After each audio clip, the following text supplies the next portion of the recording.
चलो कल हमने क्या पढ़ा था?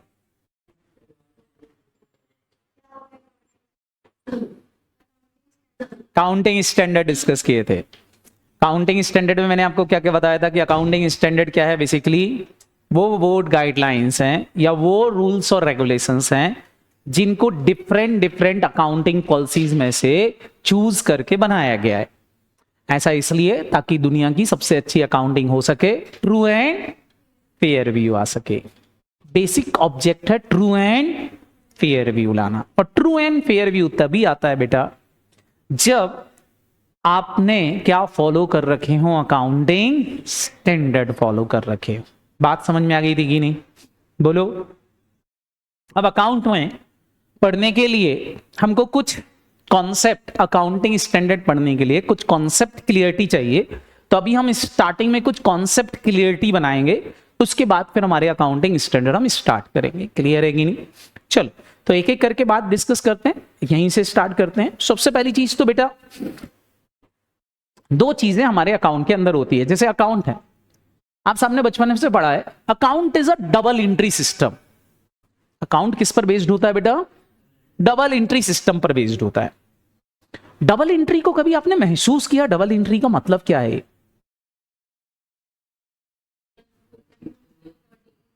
Golden rule. गोल्डन रूल क्या है?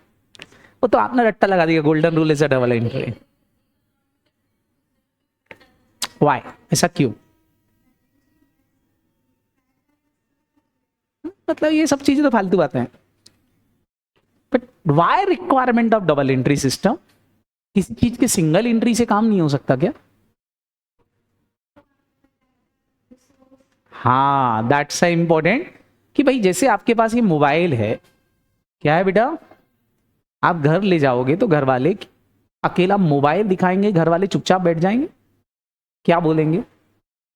कौन सी कंपनी का है, कितने का आया, कि कहां से आया? तीन में से कौन सा क्वेश्चन पूछेंगे? सबसे पहला क्वेश्चन कौन सा पूछेंगे?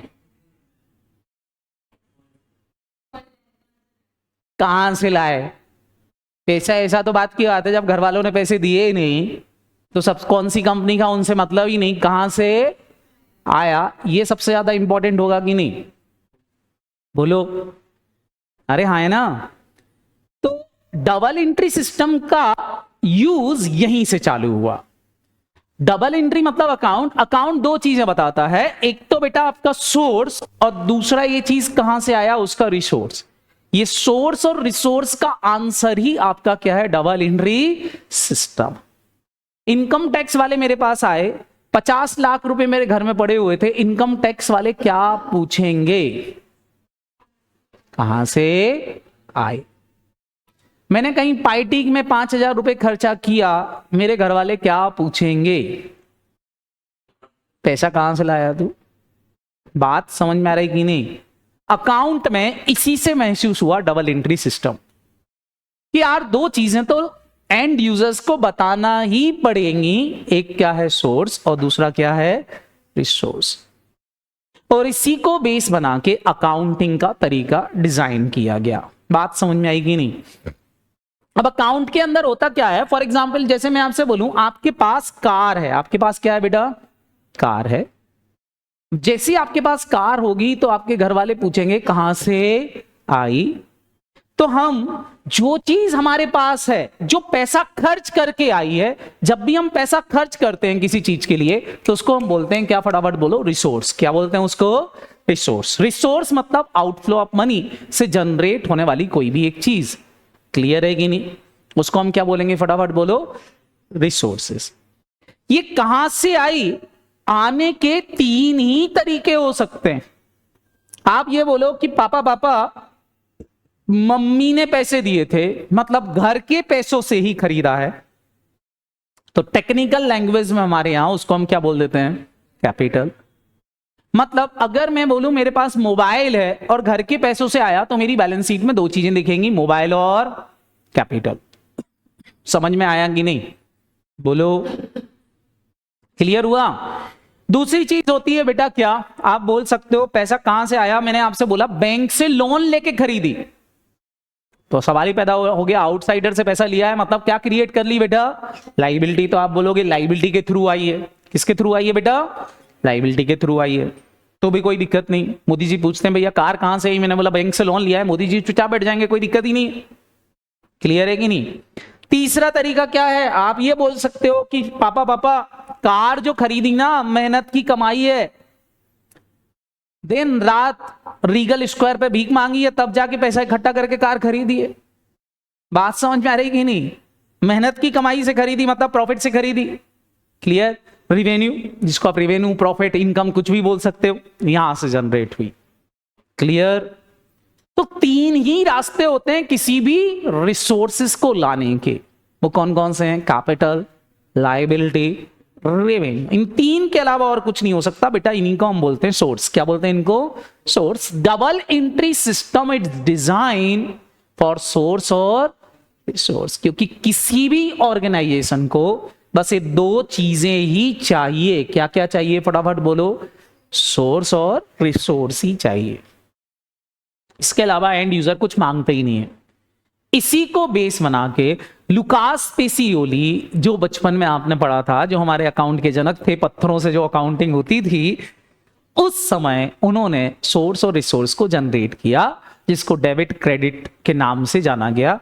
क्रेडिट हमेशा किस चीज को रिप्रेजेंट करता है, अगर मैं बात करूं तो देयर आर सोर्स, और सोर्स तभी जनरेट होते हैं जब आपके ऊपर लोग विश्वास करें। तो इटालियन लैंग्वेज में क्रेडिटो का मतलब होता था विश्वास, ऑन बिहाफ, विश्वास, आपको विश्वास करें। क्लियर है कि नहीं। और डेबिटो का मतलब होता था जो आपको कुछ दे, कमा के दे, तो वो कहलाते थे क्या, फटाफट बोलो, रिसोर्सेस। समझ में आया कि नहीं। और यहीं से उन्होंने डेबिटो और क्रेडिटो से डेबिट और क्रेडिट बनाया। समझ में आया कि नहीं। जो आज हमारे डेबिट और क्रेडिट के नाम से डबल एंट्री सिस्टम चलता है, और जिसको आप बोलते हो कि हर एक चीज के डबल इफेक्ट आएंगे, एक अकाउंट से दूसरे अकाउंट में जाएगा। उसका लॉजिक ही इतना है कि भाई कोई चीज है तो तय वो किसी सोर्स के थ्रू ही आई होगी, बिना उसके नहीं आई होगी। बात समझ में आई कि नहीं। अगर मैं आपसे ये बोलूं कि आपको अकाउंट समझना है, तो अकाउंट समझने के लिए आपको इनफ्लो और आउटफ्लो ऑफ मनी को प्रॉपर्ली समझना पड़ेगा। और इनफ्लो और आउटफ्लो ऑफ मनी का मतलब क्या है कि पैसा कहां से आया, पैसा कहां से आया। तो पैसा लाने के मैंने आपसे बोला तीन ही रास्ते हैं, वो तीन चीजें हमेशा इनफ्लो ऑफ रिसोर्सेस को रिप्रेजेंट करते हैं। और आउटफ्लो की बात करें तो हमारे पास दो ही चीजें ऐसी होती हैं जो आउटफ्लो करताती हैं। मतलब अगर मैं बोलूं पैसा कहां से आया, इनफ्लो ऑफ मनी क्या है, तो इनफ्लो ऑफ मनी तीन जगह से ही हो सकती है। सारे बच्चे ध्यान रखेंगे। पहला तरीका है घर से ला सकते हो ऑन मनी, जिसको आप क्या बोलते हो, जोर से बोलो, कैपिटल। दूसरी चीज क्या होती है, अगर मैं आपसे डिस्कस करना चाहूं तो आप क्या बोलोगे, फटाफट बोलो, लायबिलिटी। और तीसरी चीज क्या है इनफ्लो ऑफ मनी का, तो सारे बच्चे बताओ क्या, रेवेन्यू, इनकम या प्योर प्रॉफिट। क्लियर है कि नहीं। इसके अलावा आउटफ्लो ऑफ रिसोर्सेस, आउटफ्लो क्या होगा, अगर पैसे का अगर मैं बात करूं तो आप दो जगह ही पैसा खर्च कर सकते हो। या तो आप उससे क्या क्रिएट करोगे बेटा, असेट, या क्या क्रिएट करोगे, फटाफट बोलो, एक्सपेंसेस। Is that clear. इसके अलावा और कोई ऑप्शंस आपके पास अवेलेबल नहीं होता है। आप इन्हीं से क्या जनरेट कर सकते हो, इनकम और एक्सपेंसेस को क्रिएट कर सकते हो। समझ में आई बात की नहीं, बोलो, एनी डाउट, पक्का समझ में आया इतना। It's too easy. तो ये थोड़ी सी बातें हमको ध्यान रखना है, मतलब सारे बच्चे ध्यान से समझना। हमने इन 5 चीजों के बारे में खूब पढ़ा है, लेकिन मैं अब आपको इंटर के पॉइंट ऑफ व्यू से इनके लिए तैयार करूंगा। क्लियर है कि नहीं। इंटर के पॉइंट ऑफ व्यू से इनकी डेफिनेशंस हमको पढ़ना पड़ेंगे, जिनको हम टेक्निकल डेफिनेशन बोलते हैं, क्योंकि अकाउंटिंग स्टैंडर्ड जो है वो टेक्निकल डेफिनेशन से मिलके बने हुए हैं। सरल लैंग्वेज में आपने इन सबके मीनिंग पढ़ रखे हैं, अब सबसे पहले अपन इनको टेक्निकल लैंग्वेज में समझेंगे। क्लियर है कि नहीं, एनी डाउट। सर मतलब क्या, सारे बच्चे थोड़ा सा ध्यान रखेंगे। आउटफ्लो हमेशा, पैसा हमेशा हम इसलिए खर्च करते हैं ताकि हमको कुछ क्या मिले, फटाफट बोलो, बेनिफिट्स मिले। क्या मिले, फटाफट बोलो, बेनिफिट मिले। भाई मैं आपसे बोलूं तुम मेरे को 500 रुपए दो, तो सबसे पहले दिमाग में आता है मेरा क्या फायदा। बोलो हाँ है ना। पैसा हम तभी खर्च करते हैं जब कुछ फायदा हो, जेब से नहीं तो 1 रुपए भी नहीं निकले। क्लियर है कि नहीं? तो outflow of money is very important. Clear? वही अगर पैसा लाने की बात की जाए तो पैसा जब भी आप मांगने जाते हो किसी से तो हमेशा कुछ ना कुछ आपको सेक्रीफाई करना पड़ता है। क्या करना पड़ता है बेटा? सेक्रीफाई करना पड़ता है। ये तीनों चीजें आपको कुछ ना कुछ सेक्रीफाई कराती। तो सारे बच्चे ध्यान रखेंगे, रिसोर्सेस मतलब कुछ सेक्रीफाई करना, सोर्सेस मतलब कुछ सेक्रीफाई करना, और रिसोर्सेस मतलब कुछ बेनिफिट लेना। क्लियर है कि नहीं? रिसोर्सेस हमेशा आपको बेनिफिट देते हैं और सोर्सेस हमेशा आपको क्या कराएंगे? सेक्रीफाई। मतलब सर जैसे फॉर एग्जांपल मेरे को 5,000 रुपए की जरूरत थी, मैं अपना मोबाइल कुर्बान कर दूं, किसी को दे दूं, तो मेरे को वो कितने रुपए दे देगा? 5,000 दे देगा। मेरे को 5,000 लाने के लिए मोबाइल को कुर्बान करना पड़ा, तब 5,000 मिला कि नहीं? अरे हाँ है ना। क्लियर? मैं आपसे बोलूं यहां झाड़ू लगाओ तब मैं 500 रुपए दूंगा, तो आपको झाड़ू लगाओगे तब 500 रुपए मिलेंगे। मतलब कुछ ना कुछ आपको क्या करना पड़ेगा? That's important. क्या करना पड़ेगा? सेक्रीफाई करना पड़ेगा। बिना सेक्रीफाई के आपको कुछ मिलने वाला नहीं है। समझ आई बात? पक्का? क्लियर हो रहा है कि नहीं? तो बेटा कुछ ना कुछ क्या करना पड़ेगा? सेक्रीफाई करना पड़ेगा। आई होप सबको क्लियर हो गया होगा। बोलो। वहीं इन 5 वर्ड्स की डेफिनेशन हमको एक एक करके डिस्कस करना है, क्योंकि सारे अकाउंटिंग स्टैंडर्ड में 5 चीजें यूज होंगी। जब तक आपकी क्लियरिटी नहीं होगी इन 5 चीजों को लेकर के, तब तक आपको अकाउंटिंग स्टैंडर्ड समझ में नहीं आएंगे। क्लियर है कि नहीं? तो सबसे पहले हम इनकी डेफिनेशंस के बारे में कुछ डिस्कशन करेंगे। क्लियर है कि नहीं? तो सबसे पहली डेफिनेशन जो मैं पढ़ाने जा रहा हूं आपको, वो क्या है बेटा? असेट्स। What is asset?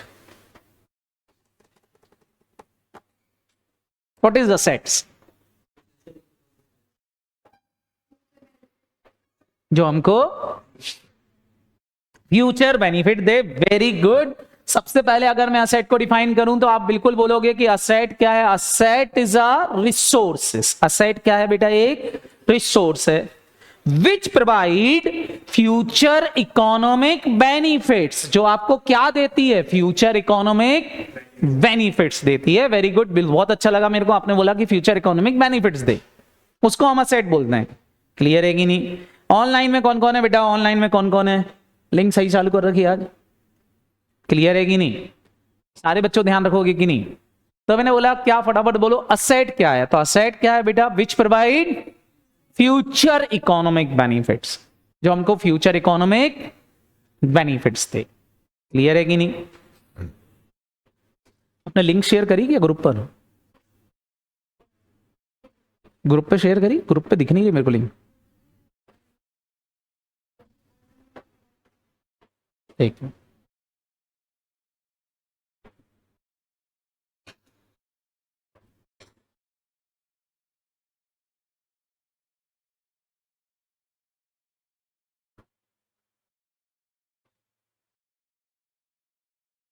नहीं, मेरे को लिंक शेयर करो आप। ग्रुप पे डाली नहीं आपने लिंक। मेरे को बोलो, मेरे को शेयर करें, या उनको बोल के आओ कि ग्रुप पे डालें। ग्रुप पे नहीं गई लिंक अभी तक बच्चों के।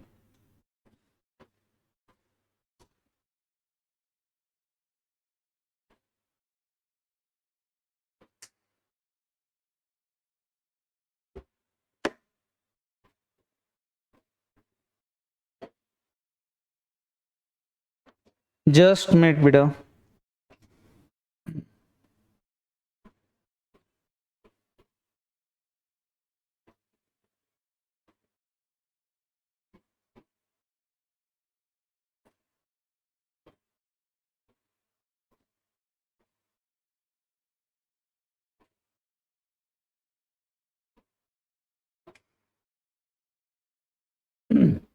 चलें, क्या ये समझ में आया आपको? पक्का? चलें, तो अब असेट्स क्या होती हैं? कोई भी पूछता है आपसे तो क्या बोलोगे? Asset is a resources. पहले तो क्या बोलोगे? असेट क्या है? एक तरह की रिसोर्स। रिसोर्स बोला मतलब आउटफ्लो ऑफ मनी को रिप्रेजेंट कर रहा है, कि किसी पैसे को खर्च करके आई है। क्लियर है कि नहीं? आउटफ्लो ऑफ मनी को रिप्रेजेंट कर रही है। Asset is a resources which provide future economic benefit, जो हमको फ्यूचर इकोनॉमिक बेनिफिट्स देगी। केवल इतना बोलने से असेट बन जाएगी क्या? नहीं, और क्या होना चाहिए? हाँ, उस पर मेरा क्या होना चाहिए बेटा? इफेक्टिव कंट्रोल होना चाहिए, and which is effective controlled by enterprises. ये दो कंडीशन पूरी होंगी तो उसको असेट बोलेंगे। अब मैं इसको समझाता हूं पहले तो ये क्या है, फिर उसके बाद अब असेट की डेफिनेशन में आपको लिखवाता हूं। क्लियर है कि नहीं?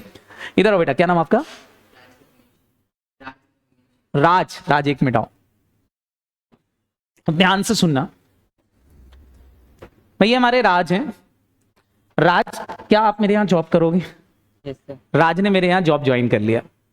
मेरे को बताओ, राज मेरे को फ्यूचर इकोनॉमिक बेनिफिट देगा कि नहीं?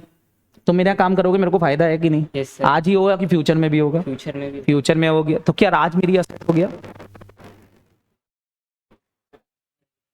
बोलो, राज मेरी असेट है? अगर मेरी असेट है तो मैं इसकी किडनी मिडनी निकाल के बेचना चालू कर दूं? भाई मोबाइल का तो मैं कुछ भी बेच सकता हूं, इनको बेच सकता हूं, बेच दूं तुमको, एक्सचेंज में दे सकता हूं, इनको किराए पे चला दूं, क्या कुछ कर सकता हूं? नहीं। अगर मैं कुछ भी करने जाऊंगा तो ये क्या बोलेंगे? बोले भगवा आपके यहाँ जॉब नहीं करना, मैं तो जा रहा हूं। और मैं इनका हाथ पकड़ के बोलूं ना जाओ सैया छुड़ा के भैया, तो भी ये मानेंगे क्या? क्या ये जॉब छोड़ के जा सकते हैं कि नहीं? कभी भी जा सकते हैं, कोई दिक्कत नहीं है। एम्प्लॉय बड़ा बेवफा होता है, कभी भी छोड़ के। इफेक्टिव कंट्रोल मतलब अगर कोई चीज आपको छोड़ के जा सकती है, इसका मतलब आपका उस पर इफेक्टिव कंट्रोल, छोड़ने से पहले उसको पसीना आ जाए तो उस चीज पे आपका क्या है? जोर से बोलो, इफेक्टिव कंट्रोल है। समझ में आ रहा कि नहीं? पहली बात क्लियर हुई? बताओ, असेट होने के लिए क्या होना जरूरी है? जल्दी से बताओ। इफेक्टिव कंट्रोल होना जरूरी है। अगर उस पर आपका इफेक्टिव कंट्रोल नहीं है राज भाई, तो हमारी असेट नहीं है। फ्यूचर बेनिफिट्स अकेले इंपॉर्टेंट नहीं होते, इफेक्टिव कंट्रोल भी होना जरूरी है। गुड। इफेक्टिव कंट्रोल का मतलब क्या है? अगर कोई पूछता है तो डाल दी। इफेक्टिव कंट्रोल का मतलब क्या होता है? तो इफेक्टिव कंट्रोल का मतलब ओनरशिप नहीं तो आप ओनरशिप अपने दिमाग में बिठा लो। ध्यान रखना, इफेक्टिव कंट्रोल और ओनरशिप दोनों में फर्क होता है। मतलब जैसे फॉर एग्जाम्पल मैंने ये मोबाइल अपनी गर्लफ्रेंड को गिफ्ट दे दिया, क्या उसके डॉक्यूमेंटेशन तैयार करे? मैंने कोई बिल नहीं बनाया, बस मोबाइल को गिफ्ट कर दिया, बिल मेरे नाम से है, मोबाइल गिफ्ट कर दिया। सारे बच्चे बताओ, ऑनरशिप मेरी है, लेकिन क्या मोबाइल पे मेरा कंट्रोल है आपकी मेरी गर्लफ्रेंड का है? किसकी बुक्स में मोबाइल रिकॉर्ड होगा? मेरी बुक्स में नहीं होगा। किसकी बुक्स में होगा? गर्लफ्रेंड की। क्यों? क्योंकि उसका इस पे क्या आ गया? जोर से बोलो। Effective control. वो चाहे तो इसका पार्ट पार्ट तोड़ के बेच दे, मैं कुछ नहीं कर सकता, क्योंकि मैं तो दे चुका हूं। बात समझ में आ रही कि नहीं? ओनरशिप देना इंपॉर्टेंट नहीं। चलो इसको मैं एक और एग्जांपल से समझाता हूं। एक बार और आओगे राज? राज भाई को मोबाइल खरीदना है मेरी दुकान मोबाइल की। राज भाई आया, बोलते सर मोबाइल पसंद आया, 50,000 का है, 10,000 में दे दूंगा अगर बिना बिल के लोगे तो। बिल के साथ में चाहिए 50,000 का दूंगा, क्या करोगे? बिल के साथ लोगे तो 50 का मिलेगा, बिना बिल के लोगे तो 10,000 का मिल जाएगा। फ्रॉड भी तो हो सकता है। हाँ, वो बात की बात है, लेकिन लोग क्या करते हैं मेरे को बताओ, मेरे को बताओ क्या करेंगे? कितने का लोगे? 50 का कि 10 का? क्या बोलोगे? बिल इंपॉर्टेंट नहीं है, भाड़ में जाओ, 10,000 रुपए और मोबाइल लो। बोलो हाँ है ना? दिमाग मत लगाओ ज्यादा। इंपॉर्टेंट क्या है? मोबाइल है कि बिल? मोबाइल। मोबाइल इंपॉर्टेंट है भाई, गर्लफ्रेंड को बात करना है, ऐसा थोड़ी ना होता है। बात समझ में आ रही कि नहीं? क्या इंपॉर्टेंट है? मोबाइल जरूरी है। क्लियर है कि नहीं? मैंने इनको 10,000 रुपए का क्या बेच दिया? मोबाइल दे दिया। मैंने बोला पैसे दो, इनने मेरे को पैसे दे दिए। बात समझ में आ रही कि नहीं? सारे बच्चे बताओ, क्या मैंने मोबाइल का इफेक्टिव कंट्रोल इनको दे दिया? बोलो हाँ है ना? ये मोबाइल का जो करें, अब कल को चोरी हो, कुछ भी हो, टूटे फूटे, ये जाने उसका काम जाने, मेरे को कोई दिक्कत है क्या? लेकिन ओनरशिप दी, कल को पुलिस आए और पुलिस पकड़ती है इनको, बाद में पता चला ये चोरी का मोबाइल था और ये फंस गए, पुलिस वाले पकड़ के ले गए इनको। ये बोलते हैं सर से खरीदा। ये मेरे पास आते हैं कि सर, मैंने बोला साहब मैं तो जानते नहीं इस आदमी को, मैं तो बिना बिल के एक भी नहीं बेचता, इनके पास कोई प्रूफ है कि मेरे से खरीदा? फंसेगा कौन? बिना ओनरशिप के भी काम हो रहा है कि नहीं?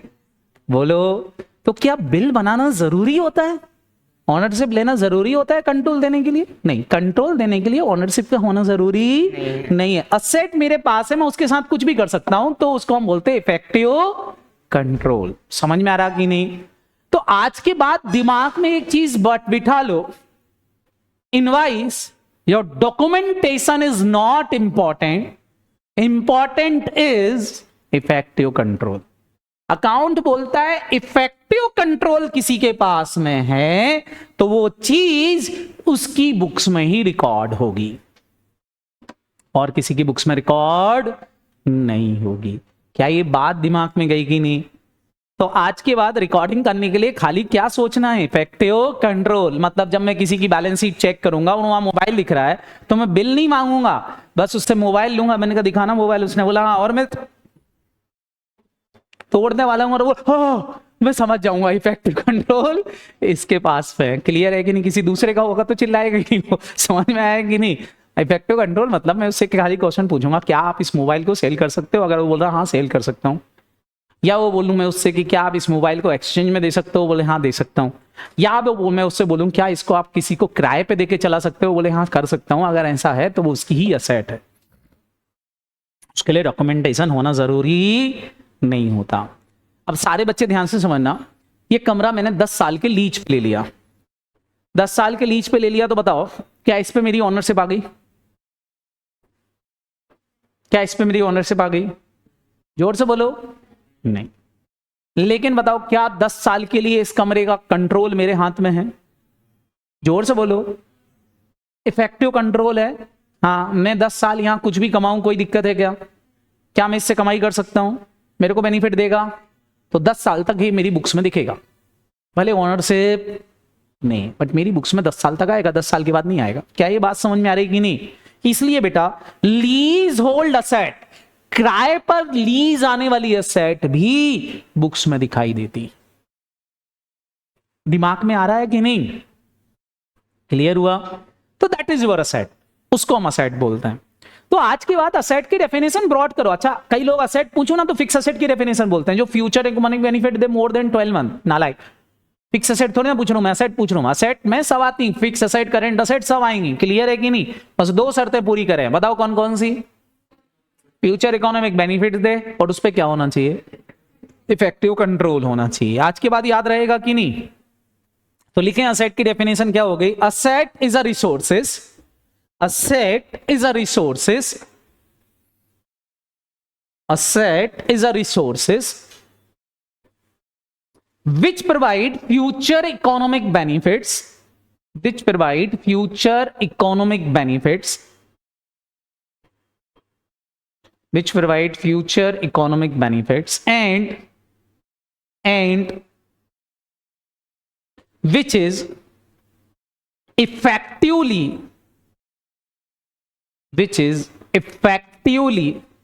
controlled by enterprises, controlled by enterprises। और वो बेनिफिट्स ऑर्गेनाइजेशन के कंट्रोल में होना चाहिए, which is effectively controlled by enterprises या ऑर्गेनाइजेशन। याद रहेगा कि नहीं? बोलो। क्लियर? हाँ या ना? क्लियर? तो मेरी असेट्स हैं। समझ में आया?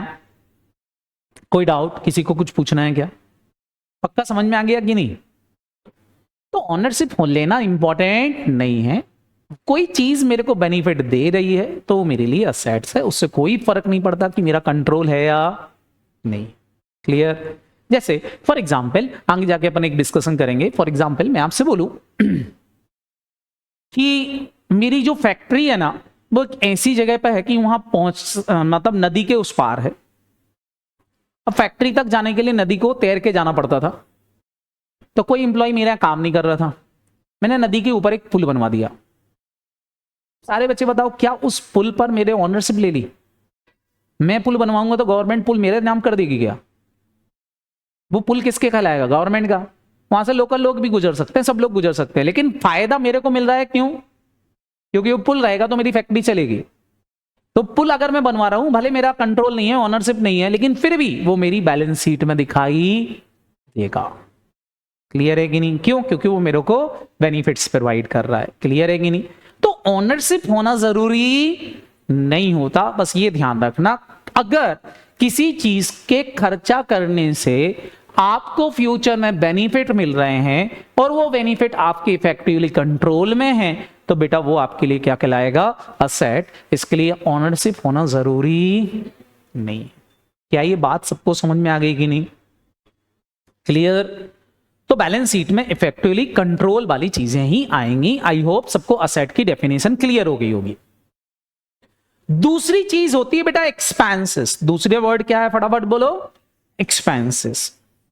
अब मेरा क्वेश्चन ये है, what about is expenses? Expenses किसको बोलते हैं? कोई आपसे पूछे तो क्या बोलोगे एक्सपेंसेस की डेफिनेशंस में?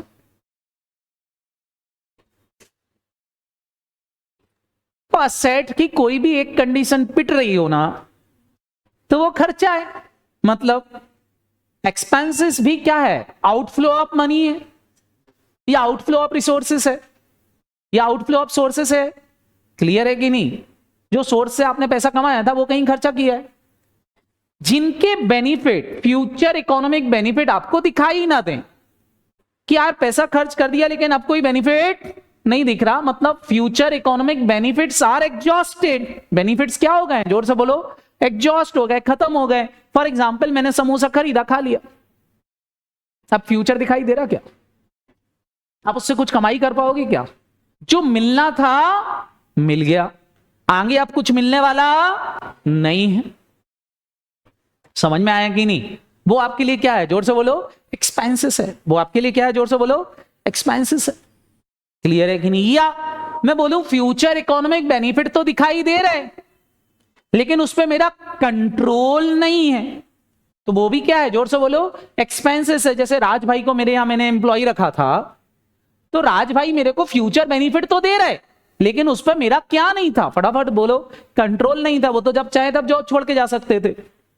बोलो। ना मैं उनको रेंट पे चला सकता था, ना मैं उनको एक्सचेंज में दे सकता हूं, ना मैं सेल कर सकता हूं। बात समझ में आ रही कि नहीं? बोलो। तो मेरा उन पे क्या नहीं है? फटाफट बोलो। इफेक्टिव कंट्रोल नहीं है। तो वो चीज क्या होगी आपकी? फटाफट बोलो। एक्सपेंसेस। तो अगर मैं एक्सपेंसेस की डेफिनेशन आपसे पूछूं कि व्हाट इज एक्सपेंसेस, तो आप एक्सपेंसेस की डेफिनेशन क्या बताओगे मेरे को?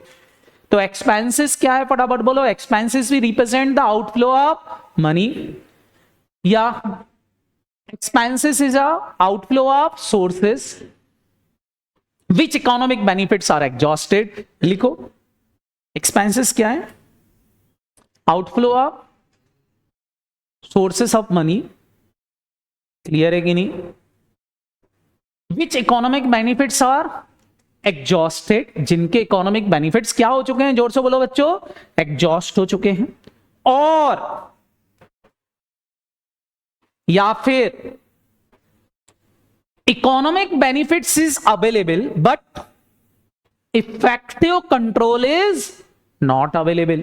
इकोनॉमिक बेनिफिट्स तो हैं लेकिन क्या नहीं है? सारे बच्चे जल्दी से बताओ, क्या नहीं है आपके पास? Effective control is not available. तो वो भी आपके लिए क्या है? जोर से बोलो। एक्सपेंसेस है। वो भी आपके लिए क्या है? एक्सपेंसेस है। सारे बच्चे बताओ। इसको पढ़ने से आपके दिमाग का एक भ्रम दूर हुआ कि अकाउंटिंग करने के लिए बिल होना इंपॉर्टेंट, ओनरशिप होना जरूरी नहीं। क्लियर है कि नहीं? बोलो। हमारा अकाउंटेंट अकाउंटिंग करेगा अगर उसको फ्यूचर इकोनॉमिक बेनिफिट्स दिखाई दे रहे हैं या बेनिफिट एग्जॉस्ट हो गए हैं तो भी करेगा। क्लियर? बोलो हाँ है ना? अकाउंटिंग दोनों ही केसेस में होगी। क्लियर हुआ बच्चों? पक्का? आगे बढ़ू। नेक्स्ट वर्ड आता है बेटा आपका लाइबिलिटी। नेक्स्ट वर्ड क्या है? लाइबिलिटी। लिखे जरा। लाइबिलिटी। इसके बाद ही मैं आपके अकाउंटिंग स्टैंडर्ड स्टार्ट करूंगा, तो आपको अकाउंटिंग स्टैंडर्ड समझ में आएंगे। क्लियर? कुछ बेसिक अपन पढ़ेंगे पहले ताकि अकाउंटिंग स्टैंडर्ड की अंडरस्टैंडिंग बढ़ पाए आपकी। नहीं तो अकाउंटिंग स्टैंडर्ड आप रटना चालू कर दोगे और मेरे को रटाना नहीं है, समझाना है। क्लियर है कि नहीं? बोलो। सबको क्लियर हुआ? अभी बताओ। एक्सपेंसेस और असेट दोनों की डेफिनेशन में कोई दिक्कत? पहचान लोगे अब असेट और एक्सपेंसेस को? वैसे तो पहचानते ही थे, बट अब लॉजिकली कर पाओगे कि नहीं? आगे बढ़ू। Next one is liability. Liability क्या है? तो लाइबिलिटी क्या है बेटा? सोर्स ऑफ रिसोर्स है। लाइबिलिटी क्या है? सोर्स ऑफ, किसी रिसोर्सेस का सोर्स है। क्लियर है कि नहीं भाई? जैसे बैंक के पास गया, बैंक से 50,000 रुपए मांगे, तो बैंक ने मेरे को 50,000 रुपए दिए। 50,000 क्या है मेरे लिए? रिसोर्स। लेकिन 50,000 आने का सोर्स क्या है? लाइबिलिटी। आप मम्मी के पास गए, मम्मी से 5,000 रुपए ले लिए। क्लियर है कि नहीं? गर्लफ्रेंड ने आपको मोबाइल गिफ्ट कर दिया, तो मोबाइल आया कहां से आया? गर्लफ्रेंड से आया। समझ में आ रहा कि नहीं? तो मोबाइल क्या हो गया आपके लिए? रिसोर्स, और उसका सोर्स क्या होगी? गर्लफ्रेंड। वैसे ही लाइबिलिटी, लाइबिलिटी क्या है? सोर्स ऑफ रिसोर्सेस है। तो liability is a source of resources arising from the past event, arising from the past event, जो किसी पास्ट इवेंट से अराइज हुई है, arising from the past event. It is a present obligation the settlement of which is expected to result is in outflow of economic resources. Note down कर लो, फिर मैं आपको समझाता हूं लाइबिलिटी। वैसे ये डेफिनेशन हमारे लिए बहुत इंपॉर्टेंट रहेगी, क्योंकि ये डेफिनेशन बहुत सारे एएस में यूज होगी।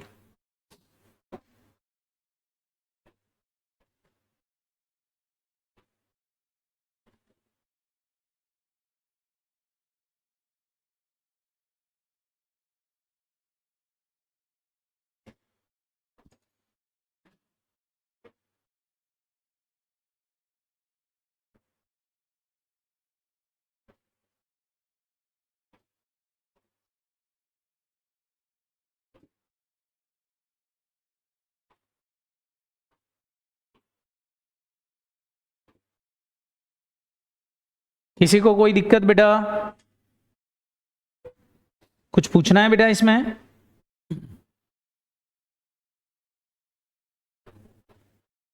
हेलो, क्लियर है? चलो अब सारे बच्चे ध्यान से समझना। किसी भी लाइबिलिटी को समझने के लिए आपको यह समझना पड़ेगा कि उसके रिकॉग्नाइजेशन का रूल क्या होता है। कोई भी लाइबिलिटी हमारी बैलेंस शीट में आएगी, कब आएगी? जब वो ये चार शर्तें पूरी करे। इन चार चीजों से मिलकर के लाइबिलिटी बनी होती है। चार चीजें कौन कौन सी हैं? पहली, प्रेजेंट ऑब्लिगेशन होना चाहिए। दूसरा, पास्ट इवेंट होना चाहिए। तीसरा, आउटफ्लो ऑफ इकोनॉमिक रिसोर्सेस होना चाहिए और उसका कोई अल्टरनेट नहीं होना चाहिए।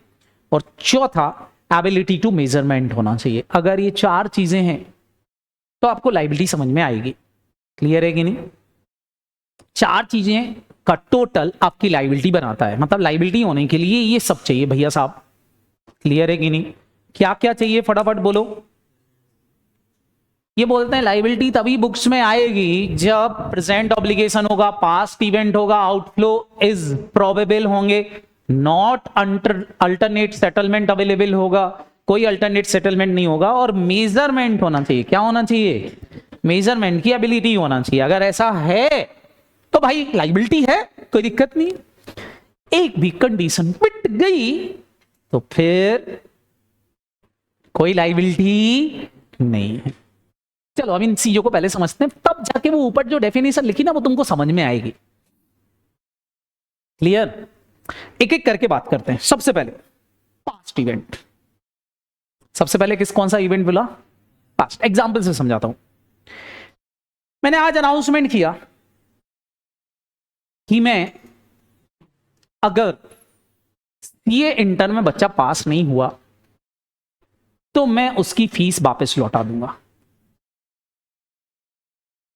ठीक है? बोलो हाँ है ना? अब मेरे को बताओ, क्या मेरे ऊपर लाइबिलिटी आ गई? आ गई क्या? समझो। अरे लाइबिलिटी आने के लिए पहले बच्चे ज्वाइन तो करें। मेरे बोलने से कुछ हो रहा है क्या? अरे हाँ है ना? ज्वाइन करेंगे तो मेरे को टेंशन होगी कि हाँ लाइबिलिटी आ सकती है। मतलब पास्ट इवेंट होना जरूरी है। पास्ट इवेंट मतलब मेरा अनाउंसमेंट करना नहीं है। अनाउंसमेंट तो बात की बात है, पहले बच्चा ज्वाइन तो करे।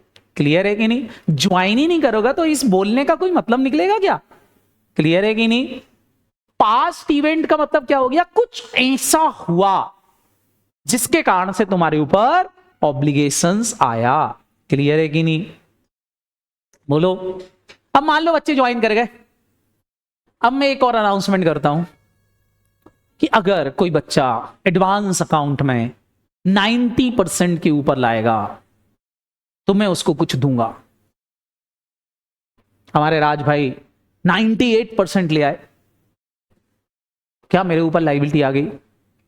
राज भाई आए मेरे पास, बोलते सर सर आपने अनाउंसमेंट किया था, आप मेरे को कुछ दोगे, मेरे को कुछ दो ना। आया राज भाई, मैंने बोला जुग जुग जियो, जाओ। आउटफुल ऑफ इकोनॉमिक रिसोर्सेज हुआ क्या कुछ? क्या मेरे पास अल्टरनेट था? आशीर्वाद दे दिया, आज उसी में खुश हो गया। बात समझ में आई कि नहीं? मेरे को बताओ, क्या आउटफ्लो ऑफ इकोनॉमिक रिसोर्सेज जरूरी है? उसका कुछ क्या नहीं होना चाहिए? अल्टरनेट नहीं होना चाहिए। समझ में आया कि नहीं? अल्टरनेट है तो दैट मीन्स वो लायबिलिटी नहीं है। बात समझ में आ रही कि नहीं? बोलो। तो पास्ट में कुछ हुआ जिसके कारण से आपके ऊपर एक प्रेजेंट ऑब्लिगेशन आई और आप उसका एक मेजरमेंट कर पा रहे हो और उसका अल्टरनेट नहीं है, तो वो लायबिलिटी है। जैसे फॉर एग्जांपल मैंने बोला किसी के एडवांस में 90% से ज्यादा आएंगे तो मैं 10,000 रुपए दूंगा। अब सारे बच्चे बताओ, मैंने जैसे ही अनाउंसमेंट किया तो उस समय लायबिलिटी नहीं आई, लेकिन राज ने 90% से ज्यादा मार्क्स ले आया। अब जैसे ही 90% से ज्यादा मार्क्स आए तो सारे बच्चे बताओ पास्ट इवेंट हो गया कि नहीं? जो मैंने बोला था वो हो गया? बोलो। दूसरा, क्या आउटफ्लो ऑफ इकोनॉमिक रिसोर्सेस होगा? क्या मेरे को रुपए ही देना पड़ेंगे? हाँ है ना? तीसरा, क्या मेजरमेंट हो रहा है? मैं कितना दे पाऊंगा, दूंगा 5,000 दूंगा। क्लियर है कि नहीं? बोलो हाँ है ना? और लास्ट क्या, फटाफट बोलो, क्या उसके कारण मेरे ऊपर एक प्रेजेंट ऑब्लिगेशन आ गया है? आ गया है। क्लियर है कि नहीं? बोलो हाँ है ना? तो बताओ, क्या ये चारों कंडीशन पूरी हो रही? दैट मीन्स राज मेरे लिए अब क्या हो गया? लायबिलिटी हो गया। अब मैं उसको अपनी बुक्स में रिकॉर्ड कर लूंगा। क्लियर है कि नहीं? कितनी कंडीशंस होना जरूरी है बेटा? 4। जब तक ये चारों कंडीशंस पूरी नहीं होती तब तक उस चीज को हम क्या बोलते हैं? फटाफट बोलो, लायबिलिटी नहीं बोलते। क्लियर है कि नहीं? अब यहां कुछ वर्ड्स आए हैं, पहले उन वर्ड्स को अपन डिस्कस करेंगे। दैट्स इंपॉर्टेंट वर्ड्स जो सबसे इंपॉर्टेंट रहेंगे अकाउंट्स के अंदर। जैसे एक वर्ड यूज हो रहा है प्रोबेबल, एक वर्ड यूज हो रहा है प्रेजेंट। क्लियर है कि नहीं? बोलो। बाकी एक मेजरमेंट, मेजरमेंट का मतलब क्या है? पास्ट इवेंट तो मैंने आपको ऑलरेडी बता दिया कि पास्ट इवेंट का मतलब क्या होता है बेटा? पास्ट इवेंट मतलब पुराने समय में कुछ हुआ। क्लियर है कि नहीं? तो इन चीजों को अपन समझते हैं तो जाके हमको बातें समझ में आएंगी। तो सबसे पहले बेटा हम बात करते हैं कुछ वर्ड्स की। चांसेस ऑफ अकरेंस के पॉइंट ऑफ व्यू से ऑब्लिगेशन आर 4 टाइप। मैं लायबिलिटी पे वापस लौट के आऊंगा डेफिनेशंस पढ़ाने के लिए, पर ध्यान रखना chances of occurrence point of view से लायबिलिटी आर 4 टाइप्स। ऑब्लिगेशन 4 तरह के होते हैं। 4 तरह के वर्ड हमारे अकाउंटिंग स्टैंडर्ड में मिलेंगे। एक, कभी कभी किसी वर्ड के साथ लिखा होगा remote, remote obligation, remote asset, कुछ भी लिखा हो सकता है। अभी हम लायबिलिटी पढ़ रहे हैं इसलिए मैंने रिमोट लायबिलिटी या ऑब्लिगेशंस लिखा हुआ है। क्लियर है कि नहीं? बोलो। दूसरा होता है पॉसिबल। दूसरा क्या होता है बेटा? पॉसिबल। और तीसरा होता है प्रोबेबल। तीसरा कौन सा होता है? प्रोबेबल। और चौथा होता है, सारे बच्चे ध्यान रखेंगे, प्रेजेंट। कौन सा? फटाफट बोलो। Present obligation. कुल मिला के कितने तरह के ऑब्लिगेशंस होते हैं बेटा? 4। There are 4 types of obligation. First one is remote, second one is possible, तीसरा कौन सा हो गया? प्रोबेबल, और चौथा कौन सा हो गया? प्रेजेंट। क्लियर है कि नहीं? अब सारे बच्चे इन चीजों को ध्यान से समझो ताकि आपको लायबिलिटी की डेफिनेशन समझ में आए। क्लियर है कि नहीं? क्लियर? इन वर्ड्स के बाद ही हम लायबिलिटीज को प्रॉपर्ली डिफाइन कर पाएंगे, समझ पाएंगे। तो लायबिलिटी समझने के लिए इनको हमको समझना जरूरी है। फिर हम वापस लौट के आएंगे हमारी लायबिलिटी की डेफिनेशंस पर और लायबिलिटी को हम डिफाइन करेंगे प्रॉपर्ली। किसी भी चीज के होने के चांसेस क्या हैं वो बहुत इंपॉर्टेंट होता है। क्लियर है कि नहीं? बोलो। जैसे मेरी क्लास में मैं बोलूं किसी के एडवांस में 100 में से 100 आएंगे तो उसको मैं 10,000 रुपए दूंगा। बताओ चांसेस क्या? ये तो नहीं बोल सकते 0% है, ये तो नहीं बोल सकते। बोलो हाँ है ना? ये भी नहीं बोल सकते कि 50-50 चांसेस है। समझ में आ रहा है कि नहीं? बोलो। तो चांसेस इज वेरी इंपॉर्टेंट। सबसे पहले कोई चीज हो रही है ना तो उसका चांस क्या है, उस चीज के होने के चांसेस क्या है। क्लियर? आप बैठ करेंगे यहां सोच रहे हो आलिया भट्ट आपकी हो जाए, वो तो किसी और की हो गई, कोई दूसरी हीरोइन बताओ। समझ में आएगी नहीं, लेकिन इंपॉर्टेंट है तो यहां बैठ के सोचने से कुछ हो जाएगा क्या? आपके दिमाग में तो दुनिया भर की 100 बातें आती रहती हैं दिन भर में, कि ये हो जाए, मैं ये करूंगा, वो करूंगा, ऐसा करूंगा, वैसा करूंगा। क्या आपके सोचने से वो चीज हो जाती है?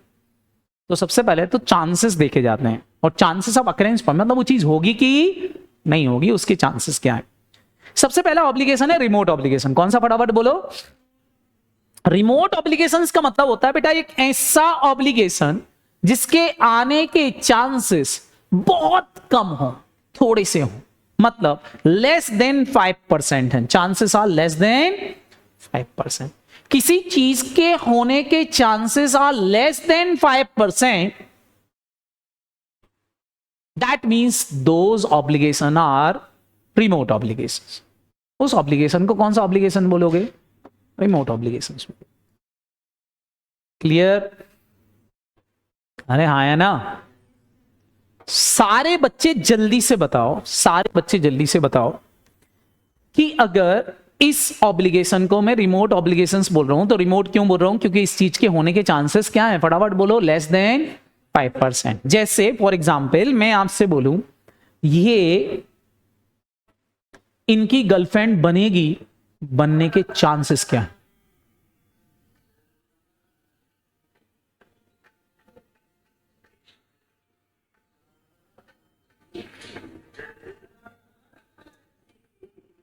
बताओ क्या चांसेस है? गर्लफ्रेंड बनेगी तो खर्चा होगा कि नहीं? अच्छा होगा, मतलब लाइबिलिटी आएगी, लेकिन पहले तो बताओ लाइबिलिटी आएगी, इसके चांसेस क्या है? कितने परसेंट चांसेस दिखाई दे रहे हैं आपको? क्या आपको लग रहा है कि 5% से ज्यादा चांसेस हैं? दिखाई दे जाता है भाई, कोई चीज होगी कि नहीं होगी, उसके चांसेस क्या है। जैसे मैं बोल रहा था एडवांस में से 100 में से 100 आएंगे, क्या चांसेस हैं? Less than 5%। लेकिन आप जीरो नहीं बोल सकते, जीरो से तो कुछ ज्यादा होता है, जीरो कभी नहीं होता, जीरो से कुछ ज्यादा है, बट जीरो से बहुत ज्यादा नहीं है। क्लियर है कि नहीं? जैसे मैं कई बार बोलूंगा असेट में भी, मैंने अंबानी जी को गुड्स बेचा, पैसा डूबने के चांसेस क्या है? आप कभी 0% नहीं बोलोगे, क्योंकि जिंदगी में कुछ भी हो सकता है। कल को अंबानी जी भी मुकर सकते, बोले नहीं देना, जाओ जो उखाड़ लो उखाड़ लो। समझ में आया कि नहीं? बोलो। लेकिन हाँ, इन जनरल आप क्या बोलोगे? रिमोट है। क्या है? फटाफट बोलो। रिमोट। जब भी हमारे जीवन में कुछ ऐसा लगे कि किसी चीज के होने के चांसेस बहुत कम है, तो उसको बोलेंगे रिमोट। क्या बोलेंगे उसको? रिमोट। ये असेट में भी आएंगे और लाइबिलिटी में भी आएंगे। ध्यान रखना, आगे जाके मैं जो भी एएस पढ़ाऊंगा उसमें ये दोनों वर्ड यूज करूंगा, सारे वर्ड। क्लियर है कि नहीं? बोलो। तो अभी लाइबिलिटी पॉइंट ऑफ व्यू से समझ रहे हैं, तो आने के चांसेस बहुत कम है, इसको बोलते हैं रिमोट। और किसी चीज की चांसेस अगर रिमोट होना, तो उसकी कभी भी अकाउंटिंग नहीं होती। लिख लें, क्या लिखोगे? No accounting is required. No accounting is required. अगर चांसेस रिमोट हैं तो अकाउंटिंग होगी ही नहीं। And no disclosure is required, और ना ही डिस्क्लोजर की रिक्वायरमेंट होती है। नो डिस्क्लोजर इज रिक्वायर्ड, ना ही डिस्क्लोजर की जरूरत होती है। एक्सेप्ट वन केस, केवल एक केस को छोड़ करके। हमारे अकाउंट में रिमोट चीजों की ना तो अकाउंटिंग होगी और ना ही डिस्क्लोजर्स दिया जाएगा। डिस्क्लोजर मतलब फुटनोट में भी नहीं दिखाएंगे। इग्नोर इट, भूल जाओ कि कुछ ऐसा है। समझ में आ रहा कि नहीं? बोलो। याद रहेगा? भूल जाएंगे हम, याद नहीं रखेंगे। Disclosure is not required except one चीज, और वन वो क्या है? Bill discounted but not at matured.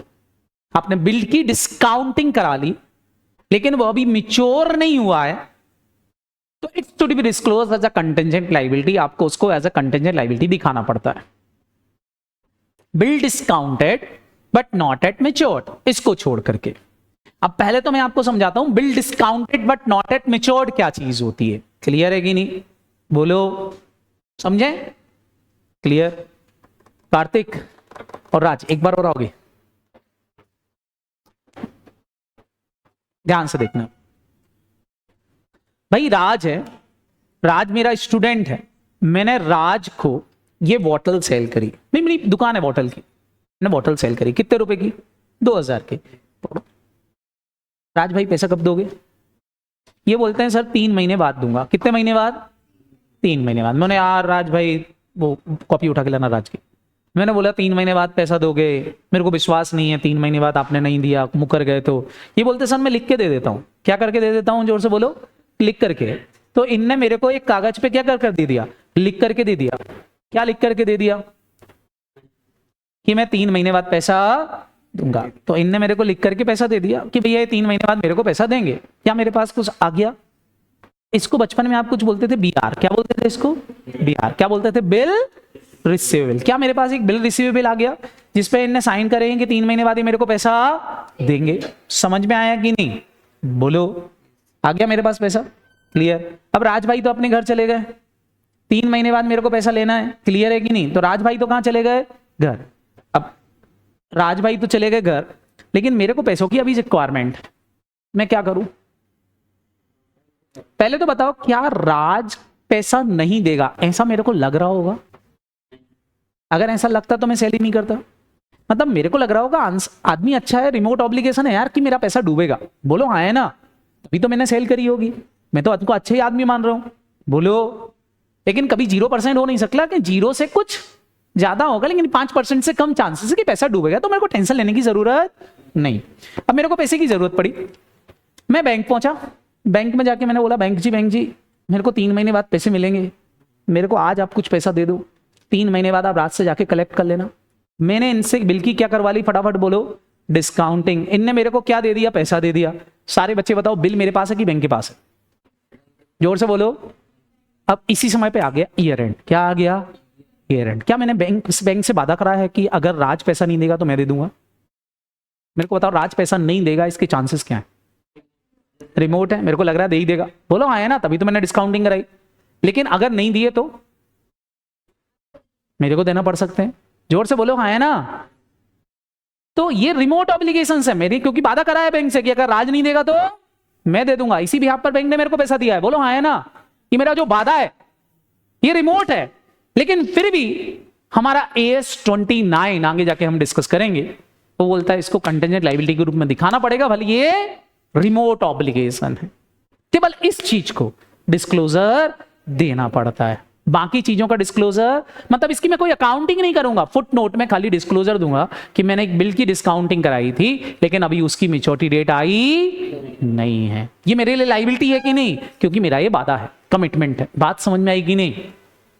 बोलो याद रहेगा? तो बस इसका ही डिस्क्लोजर दिया जाता है। आई होप समझ में आ गया होगा। क्लियर हुआ बच्चे? पक्का? तो bill discounted but not at matured है रिमोट, लेकिन एक्सेप्शंस है। केवल एक रिमोट ऑब्लिगेशन ऐसा है जो हमारे फाइनेंशियल स्टेटमेंट में डिस्क्लोज होता है, बाकी कोई रिमोट ऑब्लिगेशन डिस्क्लोज नहीं होंगे। उन सबको हम क्या करेंगे बेटा? इग्नोर करेंगे। क्या करेंगे? इग्नोर करेंगे। क्या ये सारी टेक्निकल बातें समझ में आ रही हैं कि नहीं? बोलो इतना समझ में आया कि नहीं? पक्का? नेक्स्ट है बेटा पॉसिबल ऑब्लिगेशन। कौन सा ऑब्लिगेशन बेटा? पॉसिबल। पॉसिबल का मतलब यहां पर क्या है? When the chances are up to 50%, किसी चीज के होने के चांसेस अप टू 50% हैं या लेस देन 50% है, बट मोर देन 5% है, 5% से ज्यादा है लेकिन 50% तक है, तो उसको हम क्या बोलेंगे? फटाफट बोलो। Possible obligation. लेस और इक्वल टू 50%, ध्यान रखना, इक्वल टू भी लिख लेना।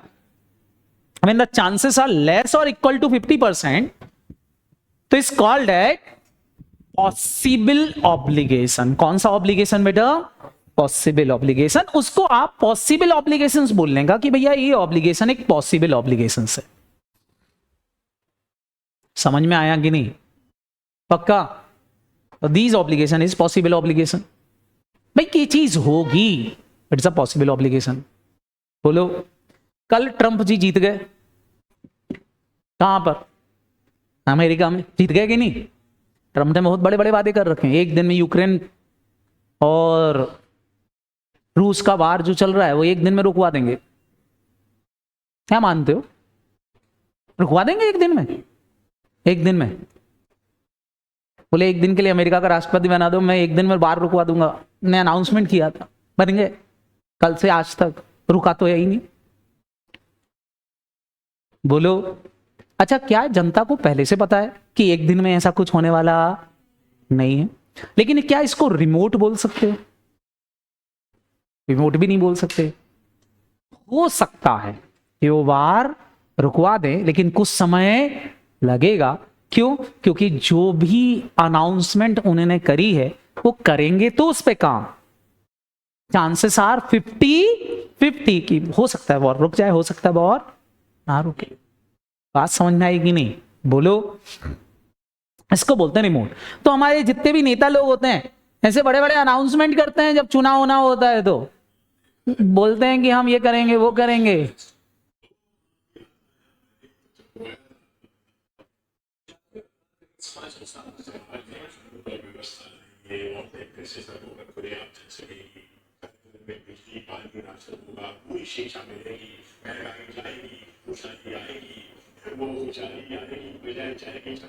बताओ, ऐसे बड़े बड़े अनाउंसमेंट करते हैं, क्या जनता पागल है? उसको समझ में नहीं आता कि ये पूरे हो जाएंगे, लेकिन फिर भी जनता विश्वास कर लेती है। लेकिन इंपॉर्टेंट इज दैट, क्या ये ऑब्लिगेशन आएंगे, काम हो जाएंगे? चांसेस आर मोर देन 50% कि लेस देन 50%? सबको पता होता है कि लेस देन 50% ही है। जीतने के बाद पार्टी दिखाई भी नहीं देती। जब तक चुनाव चलते हैं तब तक लोग आपके आगे पीछे घूमते हैं। जैसे चुनाव खत्म हुआ, नेता लोगों को तुम ढूंढते रहो, मिल गए तो ठीक है, बोलो आया ना। लेकिन कुछ तो करते हैं, लेकिन सारे काम नहीं करते। समझ में आया कि नहीं? बताओ, इसको आप क्या बोलोगे? फटाफट बोलो। पॉसिबल। मतलब किसी चीज के होने के चांसेस 50% तक हैं तो उसको क्या बोलते हैं? पॉसिबल। अगर कोई चीज पॉसिबल है तो इग्नोर द अकाउंटिंग। अकाउंटिंग इसकी भी नहीं होती। इग्नोर द अकाउंटिंग, अकाउंटिंग इसकी भी नहीं होगी। But disclosure is required. लेकिन क्या देना पड़ता है? जोर से बोलो। डिस्क्लोजर देना पड़ता है। पॉसिबल चीजों की अकाउंटिंग नहीं होती, बट डिस्क्लोजर इज रिक्वायर्ड। सारे बच्चे ध्यान रखेंगे, डिस्क्लोजर बहुत इंपॉर्टेंट होता है। आपको डिस्क्लोजर देना पड़ेगा। समझ में आई बात की नहीं? बोलो। पक्का? रिमोट ऑब्लिगेशन है बट डिस्क्लोजर इज रिक्वायर्ड। आपको डिस्क्लोजर देना ही पड़ेगा। क्लियर? अब डिस्क्लोजर कैसे देंगे? तो डिस्क्लोजर आते हैं बेटा as a contingent liability footnote में। खाली डिस्क्लोजर बता देते कि ऐसा है। क्लियर? बोलो। हाँ है ना? आपके पापा ने घर पे बोल दिया तेरी शादी करवा दूंगा, अब रिमोट है कि पॉसिबल है? पापा बोल रहे तो पॉसिबल है कि नहीं? तो भैया बाहर डिस्क्लोजर देना चालू कर दो, मेरी शादी होने वाली, मेरी शादी होने वाली है, ताकि दूसरे लोग दूर रहे तुमसे। समझ में आ रहा कि नहीं? बोलो। डिस्क्लोजर इंपॉर्टेंट है ताकि लोगों के साथ धोखा ना, तो डिस्क्लोजर देना पड़ता है एज अ कंटेंजेंट लाइबिलिटी। याद रहेगा सबको? पक्का? चलो इतना पढ़ के आओ, बाकी कल डिस्कस करते हैं। आज तो मेरा टाइम हो गया। समझ में आया इतना? बेटा ये 5 वर्ड्स पढ़ने के बाद ही हम हमारे अकाउंटिंग स्टैंडर्ड को स्टार्ट करूंगा। 2-3 चीजें और हैं, जैसे कैपिटल के बारे में थोड़ा सा, कैपिटल मेंटेनेंस के बारे में थोड़ा सा समझाना पड़ेगा। कुछ नई नई चीजें पढ़ूंगा जो टेक्निकल रहेंगी। इसी को एडवांस अकाउंट बोलते हैं। समझ में आया कि नहीं? उसके बाद एएस पढ़ोगे तो एएस में आपको पढ़ने में मजा आएगा, नहीं तो एएस में रटाऊंगा और कुछ भी नहीं होगा। क्लियर है कि नहीं? चलो बाय बाय, थैंक यू।